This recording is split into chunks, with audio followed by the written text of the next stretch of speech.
말씀 보도록 하겠습니다. 오늘 성경의 말씀은 로마서 5장 13절부터 21절의 말씀이 되면서 마지막 절인 5장 21절의 말씀을 한 목소리로 함께 봉독하도록 하겠습니다. 로마서 5장 21절 다 찾으신 줄 알고 한 목소리로 봉독합니다. 이는 제가 사랑 안에서 왕노릇한 것 같이 은혜도 또한 의로 말미암아 왕노릇하여 우리 주 예수 그리스도로 말미암아 영생에 이르게 하려 합니다. 아멘. 자, 오늘은 은혜인가 보상인가라는 말씀의 제목을 가지고 여러분들과 함께 은혜를 나누도록 하겠습니다. 제가 지난 5년이라는 가까운 시간 동안 여러분들에게 끊임없이 했던 말의 결론은 여러분들, 제 모든 설교의 결론은 딱 하나예요. 딱 하나. 바로 예수를 바라보자. 우리 교회의 표어가 뭐죠? 그래요. 예수를 바라보자. 자기 교회의 표어도 모르는 교인들이 이 땅에 많아요. 저거는 많아요. 자기가 소속되어 있는 교회의 표어가 무엇인지도 모르는 사들이 많더란 거예요. 근데 저희 교회는 표어가 쉬워요, 어려워요? 쉽죠? 왜요? 벌써 2년, 이제 3년째 저희 표어는 계속적으로 바뀌지 않냐고 똑같이 사용되어지고 있습니다. 제 설교의 결론은 바로 우리 교회의 표어처럼 예수를 바라보자예요. 예수. 다른 것도 없어요.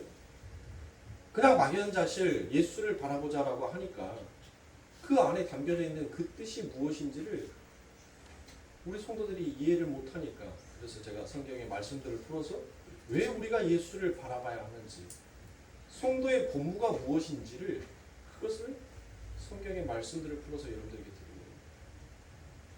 그러면 지난 5년 동안 여러분들, 제가 지겹도록 여러분들에게 말씀드렸던 것이 무엇이었습니까? 딱 하나였어요. 우리는 하나님 앞에 그거 마땅한 죄인이다. 근데 아직까지도 내가 왜 죄인이야? 내가 뭘 그렇게 잘못을 했기에 난 그 사람 나바닥도 못 봤어 라고 말하는 사람이 있더라니까요. 아니 내 나이가 몇인데 내가 2000년 전에 태어난 사람 얼굴을 언제 봤어? 라고 말하는 사람이 있어요. 그러니 제 설교 지겹다라고 말씀하지 마시고 여러분들 마음속에서 진짜 예수를 바라볼 때까지 저는 계속적으로 똑같은 결론의 메시지를 가지고 계속적으로 반복해서 여러분들에게 끊임없이 말씀드릴 수밖에 없어요. 그게 여러분들의 삶의 습관처럼 나타나야 하는 거예요. 때가 되면 배가 고파서 밥을 먹듯이, 내가 졸리면 잠을 자듯이 우리의 영혼도 마찬가지예요. 습관처럼, 삶의 일부처럼 예수를 바라보고자 하는 그 마음과 열정이 있어요. 그게 가장 중요해요. 그래서 저는 다시 반복합니다. 예수님께서 왜 이 땅에 오셔서 그 십자가를 질 수밖에 없으셨는지에 대해서 또 저는 설명을 드립니다. 왜요? 알아먹은 사람이 중요한 게 아니에요. 그 내용을 알고 있는 사람들이 중요한 게 아니에요. 저는 진짜 모르고 정말 하나님의 진리의 복음을 깨닫지 못한 그 한 영혼을, 그 영혼이 듣게 하기 위해서 끊임없이 반복할 수밖에 없습니다. 그 속에서 분명히 여러분들에게도 은혜가 되실 줄 믿습니다. 오늘 우리가 읽었던 21절에서 영생이다라는 말이 나오죠. 자, 영생을 여러분들 무엇이다라고 얘기했어요? 영생. 영원히 사는 것을 영생이라고 해요? 지옥에서도 여러분들 영원히 살아요. 죽지 아니하고. 천국 가서만 여러분들 영원히 사는 것이 영생이 아니라니까요. 지옥에서도 영원히 영생이에요. 영생. 지옥에서도 절대 죽지 아니하고 영원히 산다니까요. 영원히. 영생이 뭐냐고요. 자, 그래요. 그거는 우리 오동재 집사님이 말씀해 줬던 것처럼 오는 세상, 뚫고 이 역사를 뚫고 들어오는 세상, 그거에 대해서는 굉장히 신앙의 깊이, 말씀의 깊이가 있었을 때 그렇게 말을 하는 거고, 일반적인 사람들이 야 영생이 뭐냐 라고 얘기를 한다면 성경에서는 그 영생이 무엇인지를 우리 예수님께서 아주 명확하게 우리들에게 가르쳐 주셨습니다. 하나님과 하나님이 보내신 그 아들 예수를 믿는 것이 영생이다라고 그와 같이 말씀하셨어요. 그러니까 누군가 여러분들에게 야 영생이 뭔데? 라고 물어보면 하나님과 하나님께서 보내신 그 아들 예수 그리스도를 믿는 것이 영생이다라고 그와 같이 얘기하면, 그러면 우리는 그래도 신학이 어느 정도 이제 연륜이라는 것이 있잖아요. 깊이가 있잖아요.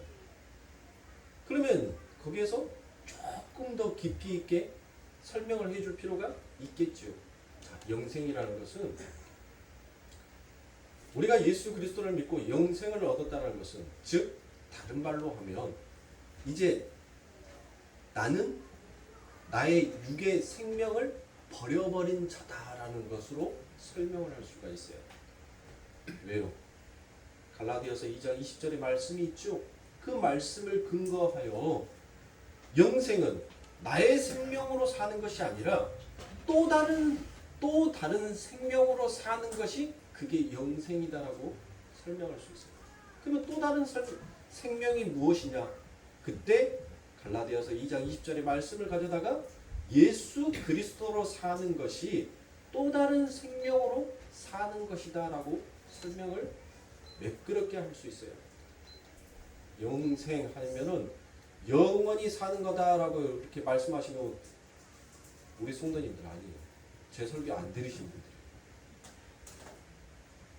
이제 앞으로 영생의 개념을 성도님들 영원히 산다라는 그와 같은 개념으로 생각하지 마시고, 아, 영생은 결국 예수 그리스도를 믿는 거구나, 예수 그리스도를 아는 거구나, 그게 영생이구나라는 것으로 여러분들 머릿속에서 생각해야 돼요.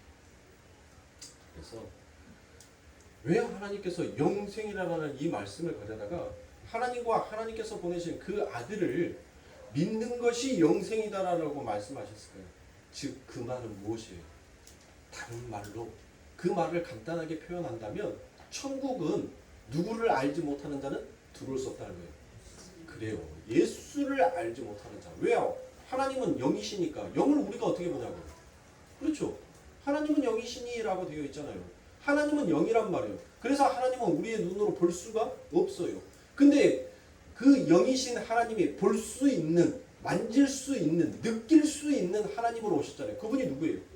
그분이 예수잖아요. 그러니까 예수, 우리가 예전에 그런 말들 많이 했죠. 예수, 천국. 그렇죠. 그래요. 왜요? 예수님께서 뭐라고 이 땅에 오셔서 하셨어요? 자신을 가리켜서 천국이 이 땅에 왔다라고 얘기했죠. 그러니까 예수와 천국은 같은 거란 말이에요.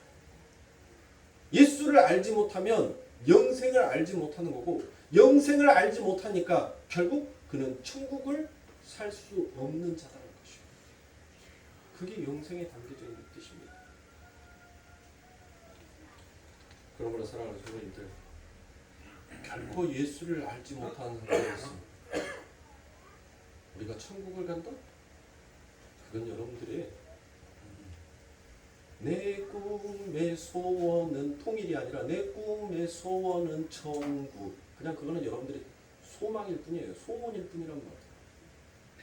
우리의 소원은 들어지지가 않아요. 오직 아버지 하나님의 뜻만 이루어지는 것입니다. 우리는 무엇을 소망해야 돼? 무엇을 소원해야 됩니까? 아버지, 그 천국인 예수를 알기를 원합니다. 그러면 여러분들, 그 천국인 예수님께서 이 땅에 오셔서 뭐 하셨어요? 이 땅에 오셔가지고 뭐 하셨냐고요? 도대체 그분이 이 땅에 왜 오셔야 했으며, 그분이 왜 그렇게 험상궂은 그와 같은 인생의 걸음을 걸으셔야 했냐고요? 왜 그분이 십자가에 죽으셔야 했냐고요?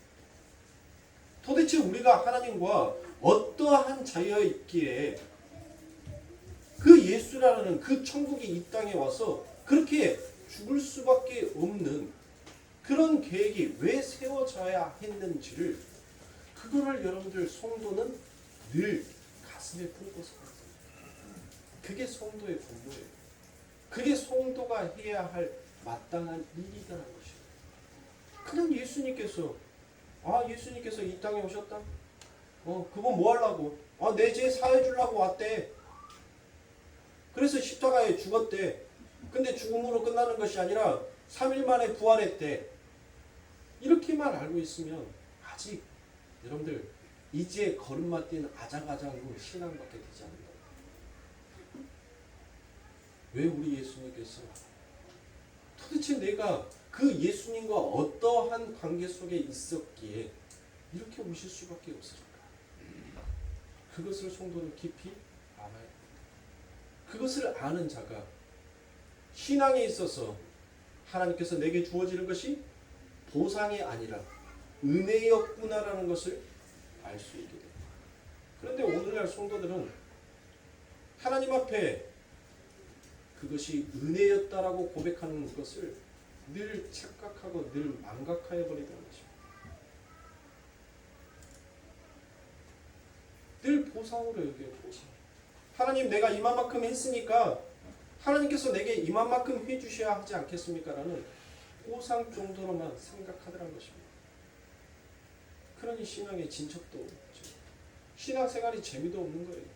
그냥 신앙생활이 마저 짐으로만, 무거운 짐으로만 여겨지는 것입니다.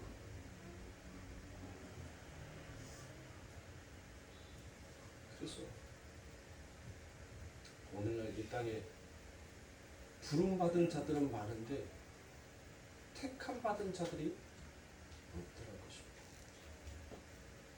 하나님으로부터 부름받은 자들은 많아요. 그런데 진짜 하나님 앞에 택함을 입은 자들이 없는 게 이 세상이었다는 것입니다.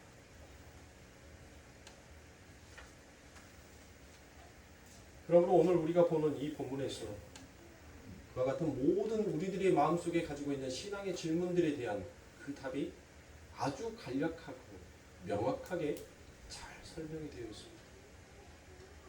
그 예수 그리스도께서 원수 되었던 우리들, 그들과 화목하게 하기 위하여서 이 땅에 오셨다는 것입니다. 아버지 하나님의 생명으로 영생으로 살아야 할 하늘의 백성들이 이 땅에 세상의 떡이 자신에게 영생을 가져다 주는, 생명을 가져다 주는 것으로 여기면서 그것에 갇혀 살아가는 자들을 위하여서 예수 그리스도께서 오셨다는 것입니다. 우리가 요한복음에서 여러분들 물 위를 거르는 사건, 바로 위에 어떤 사건이 있었죠? 오병이어의 기적의 사건이 있었습니다. 왜 하필 여러분들 그 소년의 손에 많고 많은 떡 중에서 왜 하필이면 보리떡이냐는 거예요. 아니 떡도 많이 있잖아요. 여러분들 이제 곧 있으면 찬바람 불면은 여러분들 뭔 소리 나와요? 찹쌀떡. 요즘도 그거 부르는 소리가 있더라니까요. 가로 가다가 들려요. 그 소리가 얼마나 정겹게 들리는지. 찹쌀떡. 저 어렸을 때 지금은 이제 세상이 너무 삭막해져서 저 어렸을 때는 그 차인벨 소리가 들리면서 교회에서 울리는 그 차인벨 소리와 함께 그런 소리들이 들렸어요. 그래서 옛 향기가 이렇게 좀 묻어 나오는 것 같아서 참 좋았습니다. 이왕이면 여러분들 더 맛있는 떡도 많이 있잖아요. 여러분들 개떡이 맛있어요? 꿀떡이 맛있어요? 그렇죠? 이왕이면 달짝지근한 떡이 더 맛있지 않습니까? 그렇죠? 그 개떡이 뭐가 맛있습니까, 여러분들? 왜 그 소년의 손에 세상의 떡, 많고 많은 그 많은 떡들이 있었을 건데도 불구하고 왜 그 소년의 손에 여러분들 보리떡이 있었냐? 보리는 여러분들 뭐예요? 하나님 앞에 죄를 지낼 때 누가 이 보리를 사용하죠? 가늠한 여자가 이 보리를 아버지 하나님 앞에 가져다 드림으로 인하여서 무엇을 고백합니까? 하나님, 나는 짐승입니다. 왜요? 그때 당시에 보리는 사람이 먹지 아니하였던 음식이었어요. 그리고 짐승들조차도 잘 먹으려고 하지 아니하는 그와 같은 음식이었어요. 정말 먹을 것이 없어서 너무나도 가난한 자들이 그들이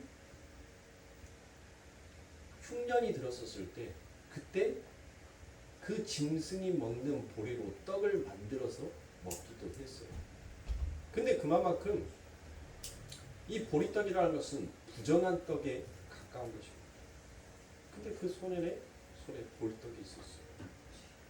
예수님께서는 그 보리떡에 축사를 하십니다. 그리고 그 떡을 떼어서 수없이 많은 자들에게 다 나누어 줬어요. 즉 그 말은 뭔 말입니까? 우리 예수님께서 성도는, 신부는 오직 누구만 사랑하게끔 창조되어 있는 자예요? 하나님만 사랑하게끔 되어 있는 자예요. 그런데 그 신부가 눈을 돌려서 세상을 바라보더라고요. 세상의 신을 사랑해버리더라는 것이죠. 우리는 전부 다 그 아버지 하나님의 나라에 있어서 가늠한 자에 있었습니다.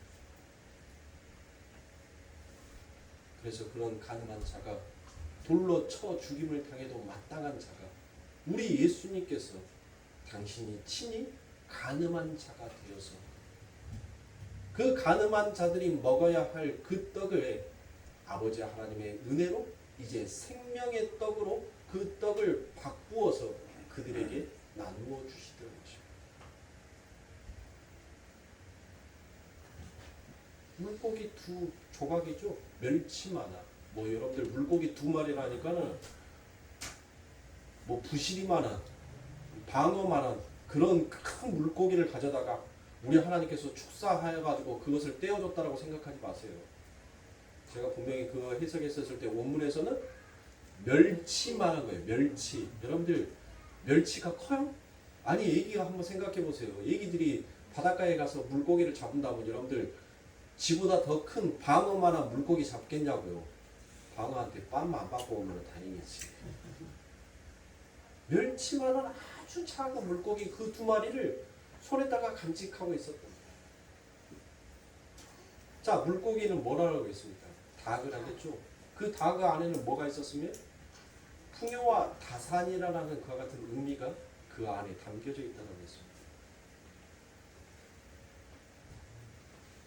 하나님의 백성들이 하나님의 생명으로 하늘나라의 생명으로 하늘나라의 양식으로 살아야 할 자들이 이 세상의 것으로 자신의 배를 채우고자 싶어하고 자신의 풍요와 자신의 번영을 이루고자 싶어하는 그와 같은 자들에게 우리 예수님께서 세상의 모든 그 부정한 것을 그 예수님께서 다 가지고 가시고 아버지 하나님께서 드디어 그 부정한 떡을 생명의 떡으로 나누어 주시고 그 부정한 물고기가 이제 아버지 하나님의 그 품 안에서 더 이상 부정하지 아니하는 생명으로 탄생되어지는 것을 그것을 바로 이야기하는 것입니다. 결국 무엇을 얘기합니까?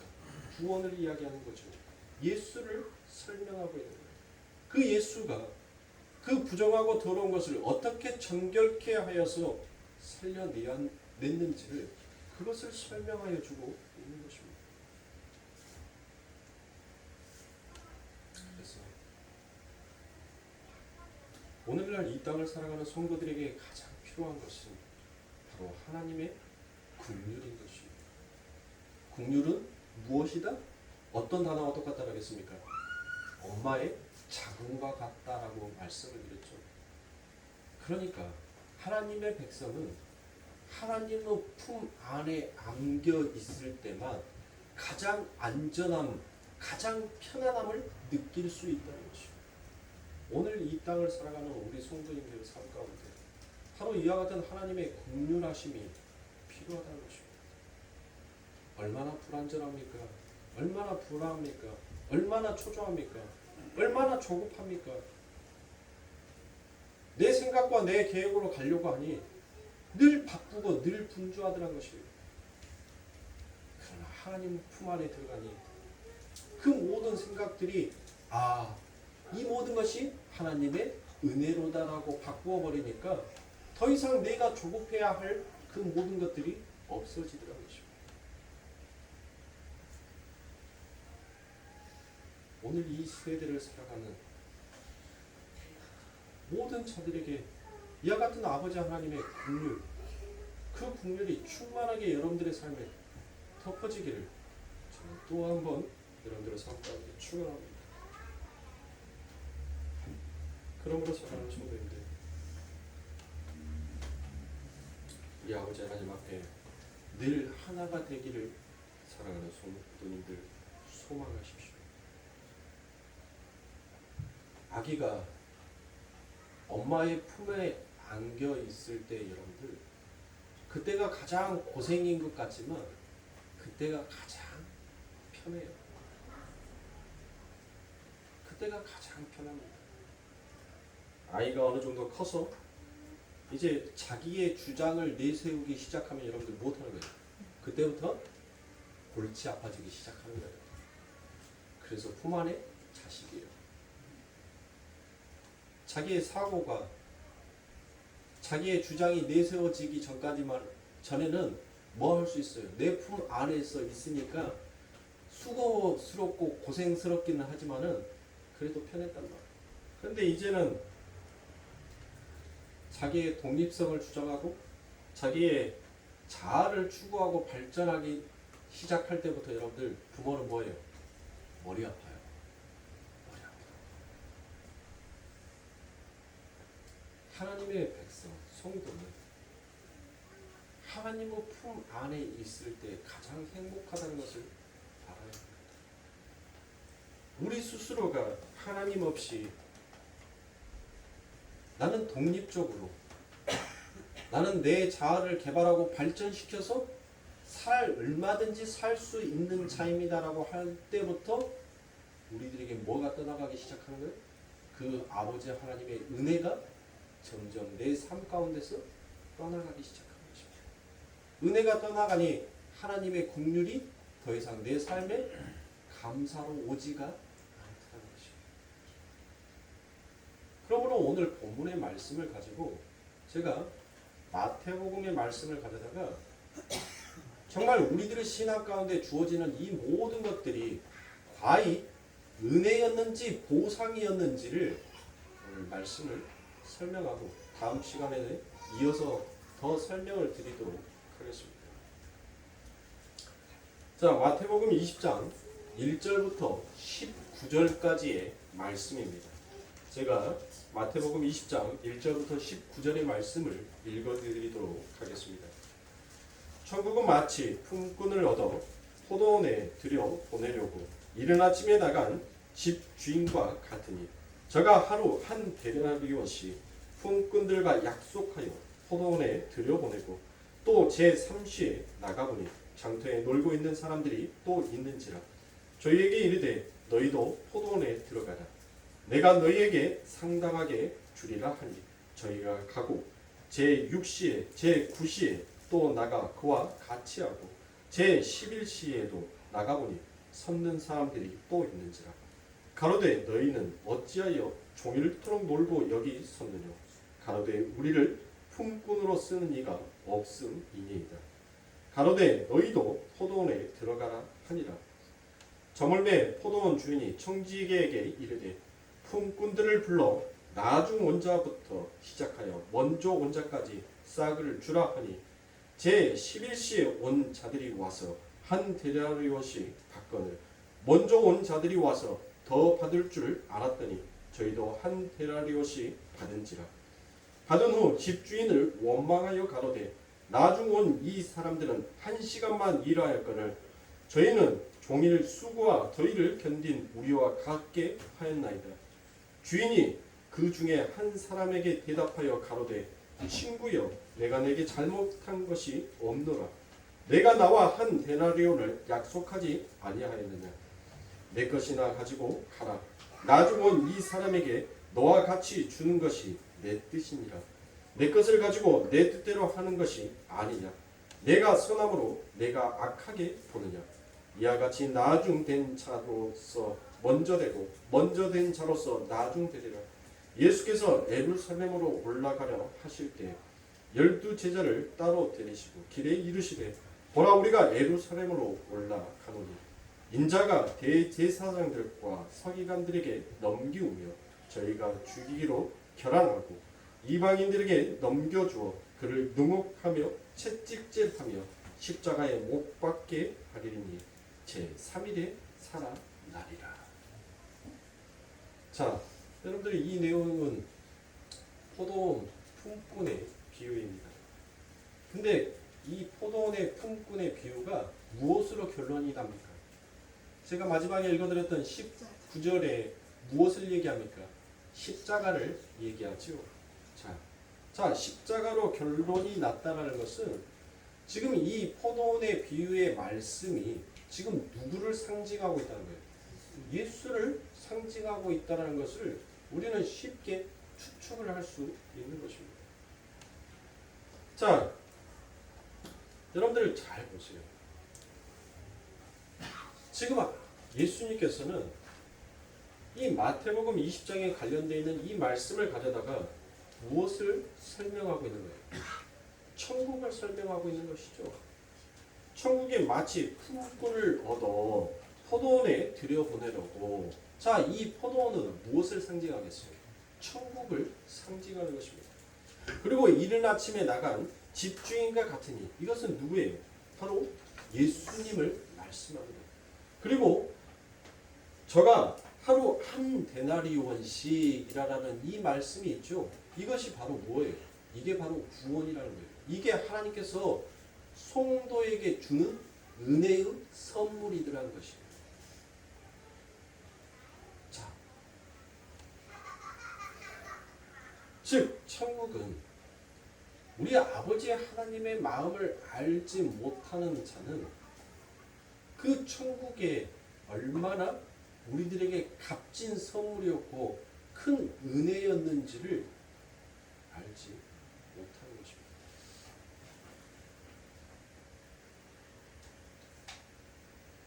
여러분들은 이 포도원의 비유의 말씀을 참으로 많은 예화의 말씀들로 들어왔을 거예요. 그러면 결론은 간단합니다. 여러분들 어떤 사람이 제일 기뻐했을까요? 이 포도원의 비유에서 누가 제일 그 주인에게 감사를 했을까요? 날이 저물매 1시간만 일하고 그 싹을 받아간 자가 가장 감사하고 기뻐했겠죠. 그 이유를 이 마태복음 이 말씀 안에서 충분히 다 설명을 해주고 있습니다. 굳이 시간의 개념을 쓰지 아니해도 되는데 시간의 개념을 기록하여서까지 그들은 지금 우리들에게 말씀하여 주고 있습니다. 자, 보세요. 우리 예수님께서 자, 그 포도원의 주인이 품꾼이 필요하단 말이에요. 품꾼이 필요해요. 자, 우리는 이곳에서 여러분들 무엇을 생각합니까? 그 천국에 지금 일꾼이 필요한데 여러분들 그 천국에 일꾼이 필요하다는 것은 결국 그 천국을 위해서 일해야 한다라고 여러분들 생각하실 겁니다. 그런데 오늘 읽었던 우리의 이 본문 마태복음 20장 1절부터 19절의 말씀에 어느 단 한 구절도 예수님께서 이른 아침부터 저물어가는 그 시간까지 예수님께서 밖으로 나가신다. 포도원 밖으로 나가셔서 그 품꾼들을 불러 모으시는데 어느 한 구절에도 그들을 포도원에 불러 일시키기 위하여서라는 그 말이 단 한 구절도 없습니다. 이거는 여러분들 놀라운 사실이에요. 계속적으로 예수님께서는 그 시간마다 사람을 부르러 갑니다. 그런데 무엇하기 위하여서인지를 똑같은 말들이 그 시간 뒤에 계속적으로 붙어있다는 것입니다. 무엇하기 위해서? 처음 불렀던 그들도 무엇하기 위해서? 포도원에 들여보내기 위하여서라고 얘기해요. 그 뒤에 또 시간이 나오죠. 그 뒤에 나온 사람들도 여러분들 뭐예요? 포도원에 들여보내기 위하여서. 그리고 마지막에 1시간만 일했던 자에게도 너희도 내 포도원에 들어가라라고 이야기합니다. 근데 이 말씀을 가져다가 성경에도 기록되어 있지 아니한 천국을 위하여서 여러분들 열심히 일해야 합니다. 우리 주인이 여러분들을 불렀기에 그 천국을 위해서 일해야 합니다라고. 여러분들 왜 그런 설명이 나오나요? 아니 일하라는 단어가 제가 이 본문의 말씀을 가져다가 헬라어 성경 사전부터 시작해서 인터넷까지 모든 부분들을 원문으로 다 봐봤어요. 한 군데에서도 일시키기 위하여라는 그 단어가 한 절도 나오지 않습니다. 한 구절도 안 나와요. 저는 이 부분에 대해서 여러분들 이제 하나씩 말씀드리도록 하겠습니다. 자, 당시 히브리 사람들에게 있어서 이른 아침, 즉 일을 시작하는 시간이 바로 그들에게 있어서는 0시예요. 0시. 왜요?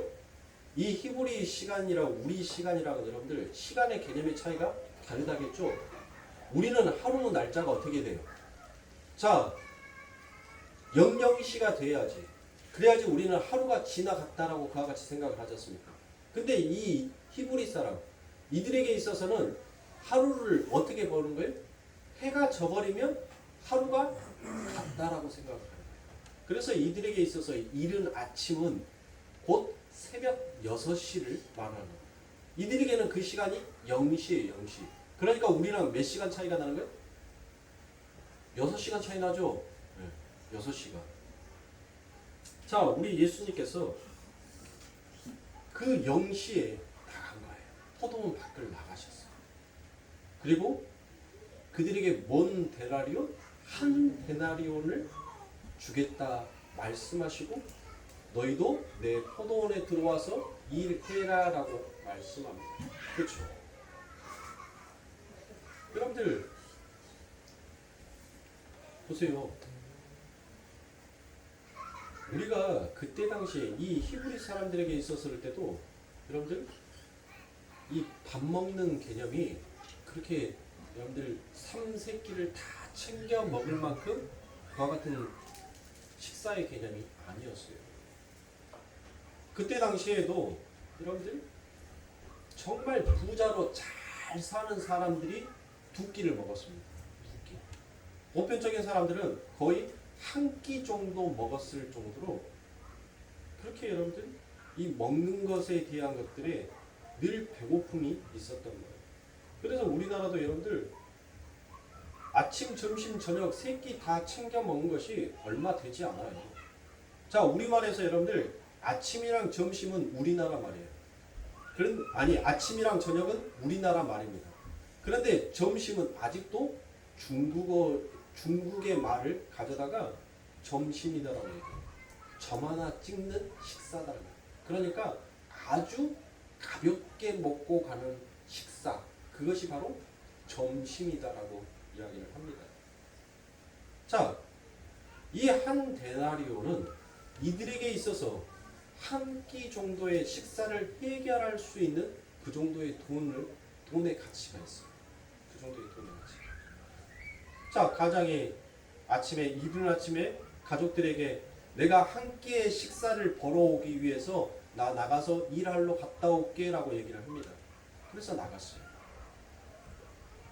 여러분들 아침에 일찍 나가다 보면 직업 소개서에 보면 어때요? 등치도 좋고 힘도 세게 생기고 기술도 좀 있는 사람들은 여러분들 그 초저녁부터 제일 먼저 1순위의 차를 타고 붕붕 갑니다. 그렇죠? 그러니까 이 사람들은 뭐예요? 제일 먼저 부름을 받은 자들은 뭐예요?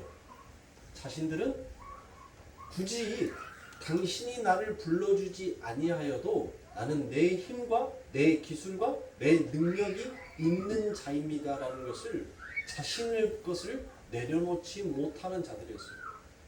그러니까 그 한 데나리온에 별로 감사함이 없는 거예요. 그래서 그들이 무엇하는 겁니까? 원망을 하는 거예요. 원망. 자, 그 두 번째 예수님께서 다시 3시에 나갑니다. 자, 이 3시는 우리나라 시간으로 말하면 9시 정도를 말씀할 수 있습니다. 자, 9시에 나갔어요. 9시에 나가니 여러분들 우리 예수님께서 일꾼이 더 필요해서 일 시킬 것이 더 있어서 나간 것이 아니죠. 거기 가보니 노는 이들이 또 있더라는 것입니다. 즉 아버지 하나님께서 그들에게 긍휼을 또 다시 베푸십니다. 그리고 그들에게도 한 데나리온의 약속을 합니다. 그들은 못했었습니까? 야, 잘하면 우리가 일을 나갈 수 있을 것 같고 안 그러면 우리는 공칠 수도 있겠다라고 생각을 하는 사람이에요. 그러니까 어느 정도 자신의 삶에 대한 기대와 소망을 가지고 있었던 자들이죠. 아직은 내 힘으로는 뭔가 정도, 이것 정도는, 이 정도는 해볼 수 있다라고 생각하고 있는 사람. 그런데 예수님께서 와요. 한 데나리온을 약속합니다. 그러니까 그들이 뭐 하겠어요? 쾌재를 부르죠. 봐라. 야, 내가 말했지. 우리는 된다니까. 그래, 우리가 이 정도의 힘과 이 정도의 능력이 있는데 당연하지. 아이들 뛰어노는 거 놔두세요 그냥. 오히려 저 모습이 저는 더 즐거우니까 조용히 하라는 소리가 더 시끄러우니까. 자, 그 사람들은 자신의 힘을 그래 첫 번째 먼저 나간 사람들보다는 우리가 그래도 부족하긴 하지만 그래도 우리는 그나마 나아라고 생각하는 자들이 있었단 말이에요. 그래서 그들이 또 무엇합니까? 그 예수 그리스도의 부름에 흔쾌히 갑니다. 그리고 이제 예수님께서 이제 마지막으로 나가죠. 주인이 제6시와 9시 자 11시에 나와보니 여러분들 뭐하고 있어요? 그곳에서 또 노는 자들이 있더라는 것이에요. 그러니까 이들이 놀았다라고 여러분들 표현이 되어 있으니까 그들이 뭐 즐거워서 막 껄껄껄 웃으면서 여러분들 놀았다는 것이 아니에요. 예수님께서 묻잖아요. 우리를 써주는 자가 없다는 거예요. 우리를 써주는 자가. 그러니까 얘들은 뭐예요? 기술도 없고 능력도 없고 힘도 없고 그냥 세상에 볼 때는 별로 별 볼 일 없는 자들이란 말이에요. 비리비리한 자들이에요.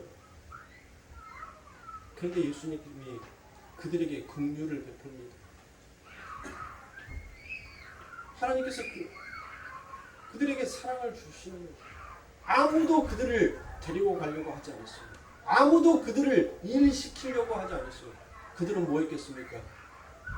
아침에 이른 아침부터 그들은 분명 나를 불러줄 주인이 있을 거다라는 그 소망으로 그렇게 나갔을 거라고. 그런데 시간이 가면 갈수록 무엇합니까? 이제 5시면 일이 끝나고서 여러분들 모든 일들이 다 끝나서 이제 집으로 돌아가야 할 시간이란 말이에요. 얼마나 막연자실하고 있었겠습니까? 야, 못난 나 때문에 우리 가족들이 오늘 또 배를 곪게 생겼구나. 아무것도 먹지 못하고 또 굶게 생겼구나. 그들이 여러분들 얼마나 그들의 마음속에 막연자실한 마음이 있었겠나요? 그 마음을 달리 표현해서 놀았다라고 얘기하는데 그들이 세상의 그것에 대해서 이제 희망이 모든 불들이 다 꺼져버린 거예요. 아무 소망도 없는 거예요. 근데 예수님이 느닷없이 그 포도원의 주인이 옵니다. 너도 내 포도원에 들어가라고 얘기합니다. 그때 여러분들 그들이 뭐 듣겠어요? 이야, 세상에 나같이 비리비리하고 기술도 없고 능력도 없고 힘도 없는 나 같은 이런 자를 불러주는 자가 있구나. 아싸 아싸. 얼마나 그가 신이 났겠습니까? 5시면 일이 끝난다는 것을 그들이 몰랐겠어요? 1시간 전에 예수님께서 불렀습니다. 그들이 여러분들 포도원에 들어가서 일을 했었을 때 어떻게 일했겠어요? 얼마나 감사한지, 얼마나 고마운지, 얼마나 기쁜지 그 마음에 덩실덩실 춤을 추면서 그 주인이 그에게 어떤 것을 시킨다 하더라도 그는 뭐 듣겠어요? 감사합니다, 감사합니다, 주님. 감사합니다, 감사합니다. 이 굳은 일이라도 시켜서 내 가족이 오늘 굶지 아니하게끔 우리들에게 생명을 주신 분인데 하나님이 내게 이 굳은 일을 시킨다 한들 내가 무엇으로 당신을 원망하겠습니까? 내 생명을 살려주신 당신은 나의 은인인데 내가 무엇을 거부하고 무엇을 원망하겠습니까? 그들은 그 포도원에 들어가서 그 한 시간을 얼마나 기쁨과 감사로 일했겠는가.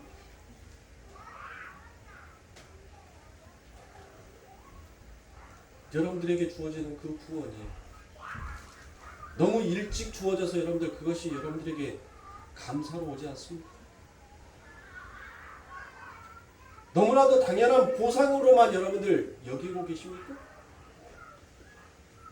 다 여러분들은 다 저는 하나님 눈에 보시기에는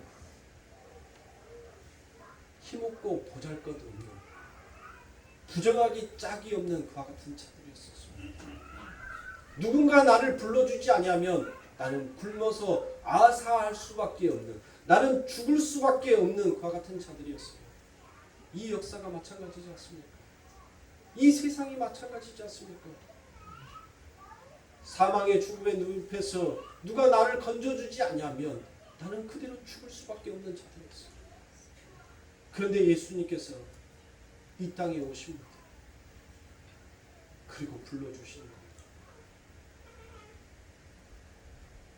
내가 너에게 구원이라는 영생이라는 이 선물을 줄 테니까 너 내 안에 들어올래? 너 예수라는 이 방주에 탈래? 당신은 세상의 저주의 물에 당신의 살점이 찢기고 당신의 뼈가 상하였어. 그 세상의 저주의 바다를 당신의 물과 피로 생명의 바다로 바꾸어 가시면서 당신은 아프다라는, 당신은 고통스럽다라는 그 표정보다는 오히려 이 땅에서 당신의 백성들에게 살리기 위한 그 일을 더욱더 큰 기쁨으로 여기는 그 하나님의 마음, 그걸 오늘날 성도들이 전부 다 망각하고 잊어버리는 것입니다. 하나님의 일은 하나님이 하세요. 인간의 계획과 뜻과 계산으로 절대 하나님의 일이 이루어질 것 같습니까? 천만의 말씀입니다. 만만의 콩떡이에요. 절대 인간의 생각과 인간의 계획으로 하나님의 일이 성취될 수가 없어요. 하나님은 무에서 유를 창조하시는 분입니다. 그래서 잠언서에서도 말씀하셨습니다. 사람이 자기의 길과 자기의 계획을 아무리 멋지게 세운다 하더라도 하나님이 함께 도와주지 아니하신다면 그거는 무효에 달하게 무효.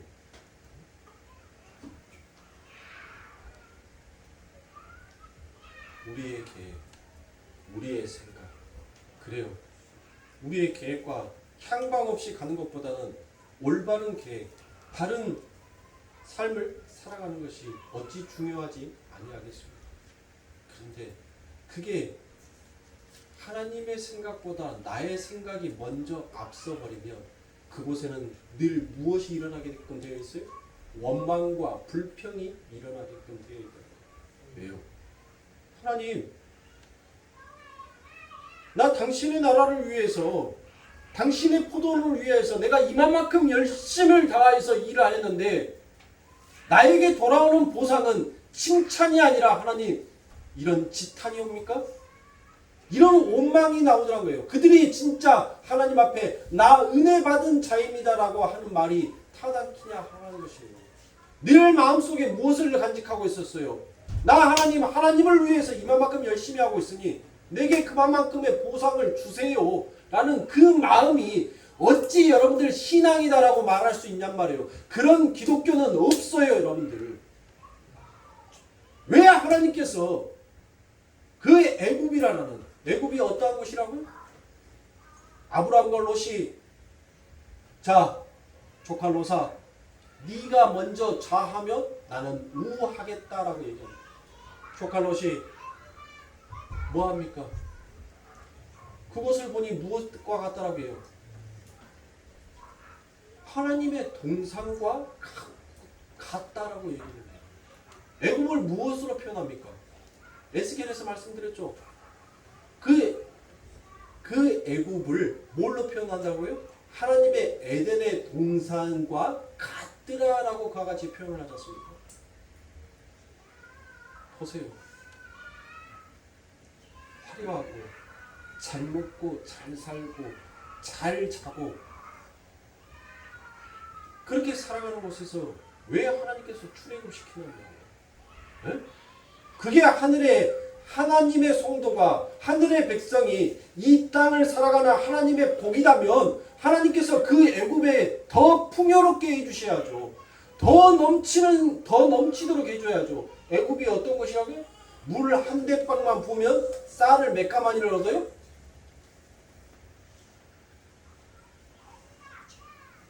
근데 하나님께서는 그 애굽에게 재앙을 내리십니다. 그리고 당신의 백성을 그곳에서 끄집어 내버려요. 그리고 어디로 데리고 가요? 가나안 땅으로 데리고 들어가요. 그 가나안은 어떤 것이에요? 하나님께서 이른 비와 늦은 비를 내려주시지 아니하면 절대 농사하지 못하는 풍요의 땅이 아니었어요. 하나님께서 우리가 열심히 노력하고 열심히 하나님을 섬긴다라고 했는데 하나님은 우리들에게 애굽이 아닌 가나안을 주신단 말이에요. 성도에게 주어지는 것은 오직 하나님만을 바라보는 것, 그게 참된 복이다라는 것을 하나님은 말씀하여 가르쳐 주신 것입니다. 애굽의 화려한 그 그림이 아니라 애굽에서 너희들이 잘 먹고 잘 사는 것이 그게 구원이 아니라 너희는 이 세상의 모든 것들로부터 버려짐을 당해야 되고 그것들을 버릴 수 있어야 하는 그 마음이 있어야 한다는 것입니다. 우리 하나님께서 그 출애굽을 통해서 우리들에게 그림처럼 보여주시는 것입니다. 그리고 그들을 가나안에 데리고 들어가요. 그런데 끊임없이 뭐합니까? 그들이 애굽을 사모하더라는 것입니다. 저와 여러분들이 어떻습니까? 마태복음 20장에 이 아버지 하나님의 긍휼의 마음을 우리는 알고 있으면서도 늘 우리들은 무엇을 사모해요? 이 세상을 사모하지 않습니까? 세상의 물질을 사모하지 않습니까? 하나님 그 물질로 인하여서 하나님 눈물 흘리는 자녀가 되지 않게끔 해주세요. 우리는 그 마음이 늘 아버지를 사랑한다는 그 마음보다 더 크고 높지 않습니까? 저도 강대상에서 그 기도합니다.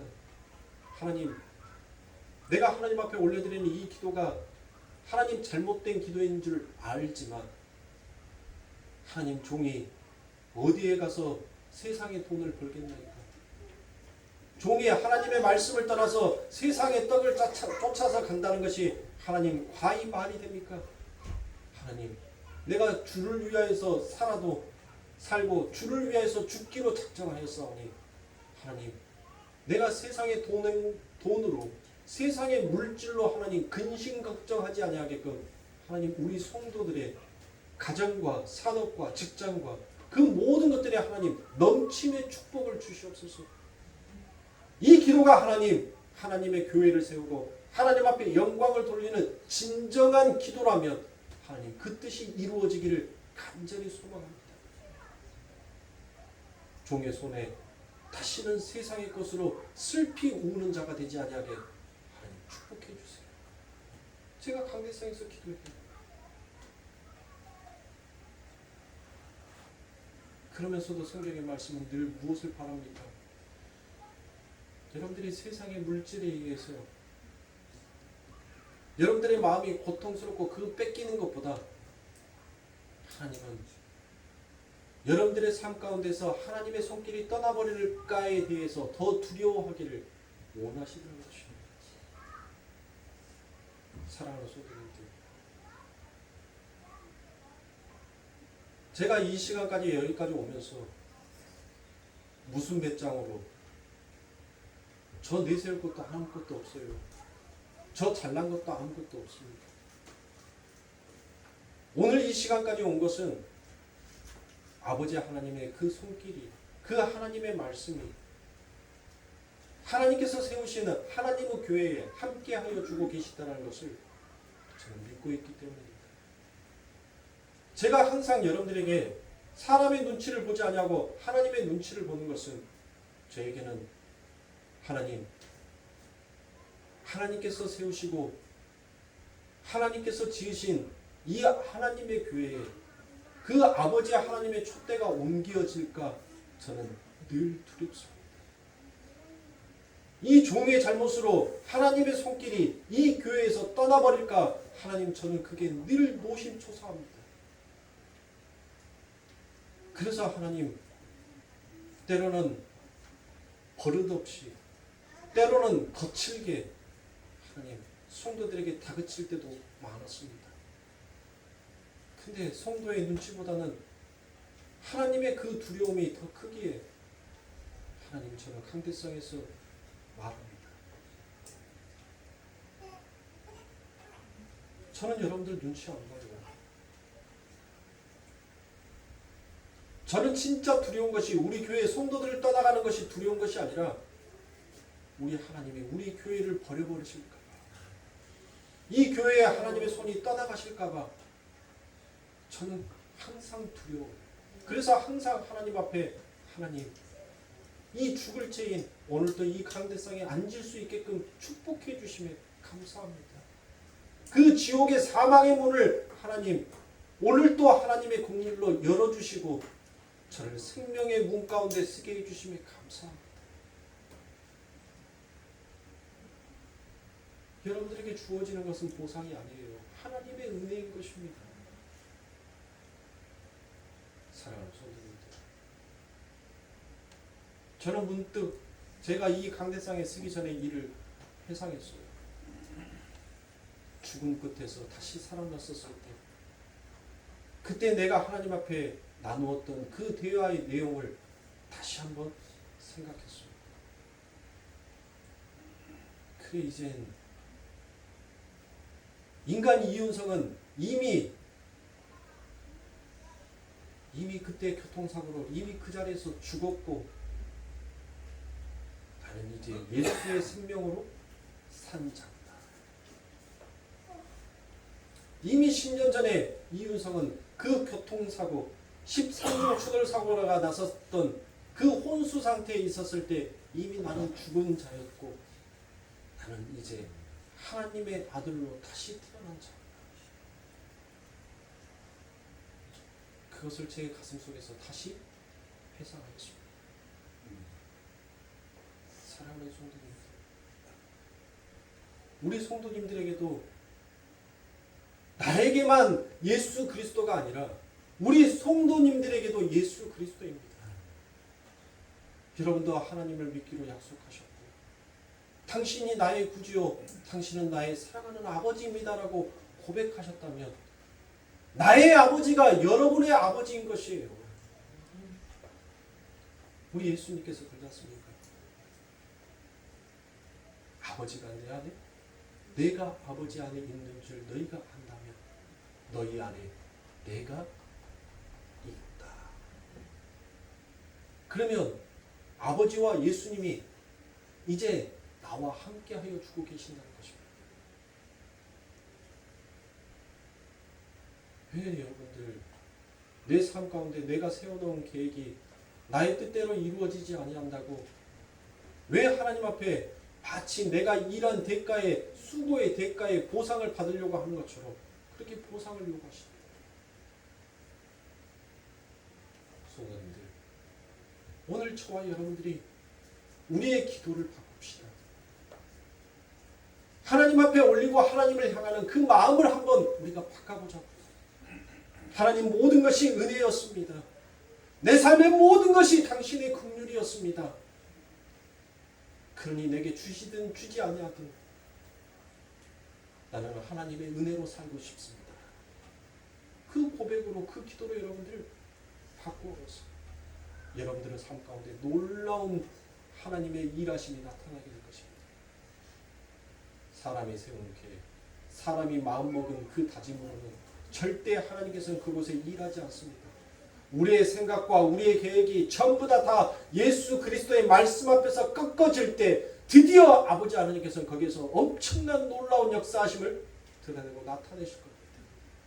저는 우리 성도님들 가정에 그런 하나님의 놀라우신 은혜의 간증들이 차고도 넘치는 그런 충만한 교회가 되기를 원합니다. 교회가 하는 본구가 무엇인지를 잊지 마세요. 여기는 예배당이에요. 교회는 바로 여러분들이 교회인 것입니다. 내가 무엇을 해야 하는 자인지를 그 본무를 잊어버리지 마시다. 그것을 자꾸 잊어버리면 은혜가 아닌 세상을 살아가면서 자꾸 하나님 앞에 보상을 요구하게끔 되어 있습니다. 하나님의 은혜 가운데 살아가시는 우리 사랑하는 성도님들의 삶이 되시길 주님의 이름으로 축원합니다. 기도합니다.